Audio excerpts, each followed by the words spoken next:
আমরা অনেক ধরনের পোলাও খেয়ে থাকি। আজকে তোমাদের সাথে শেয়ার করব কাতলা মাছের মাথা দিয়ে গোবিন্দভোগ চালের পোলাও। 1 গ্লাস চাল নিয়ে নিয়েছি, এর মধ্যে হলুদ, নুন আর দিয়ে দিয়েছি গরম মশলার গুঁড়ো, ঘি। ভালো করে ম্যারিনেট করে রেখে দেবো আধ ঘন্টার জন্য। কড়াইতে তেল দিয়ে দিয়েছি, তেলটা গরম হলে এর মধ্যে কাতলা মাছের মাথাগুলো দিয়ে খুব ভালো করে ভেজে নিতে হবে। রান্নাটা অবশ্যই সর্ষের তেলে করতে হবে। মাছের মাথাগুলো 80% মতো সেদ্ধ করে নিতে হবে ভেজে।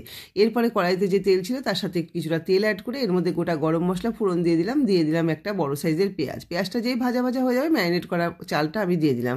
চালটা দিয়ে বেশ খানিকটা সময় নাড়াচাড়া করতে হবে। যখন দেখবো চালটা সাদা সাদা হয়ে আসছে এর মধ্যে কিছুটা কাঁচা লঙ্কা দিয়ে নাড়াচাড়া করে এর মধ্যে পরিমাণ মতো জল দিয়ে দিচ্ছি। ডবল জল এখানে ব্যবহার করতে হবে। ঢাকা দিয়ে দিলাম। ঢাকা দেওয়ার পরে মিনিট 5 গ্যাসের আঁচটাকে কমিয়ে রেখে রান্না করার পরে এর মধ্যে মাছের মাথাগুলো দিয়ে দিলাম। মাছের মাথাগুলো দিয়ে নাড়াচাড়া করে আরও একটুখানি চিনি অ্যাড করে দিলাম। চিনিটা দেওয়ার পরে নাড়াচাড়া আবারও করে নিলাম, করে মিনিট 7 জন্য ঢাকা দিয়ে রান্না করলেই আমাদের মাছের মাথা দিয়ে গোবিন্দভোগ চালের পোলাও একদম রেডি।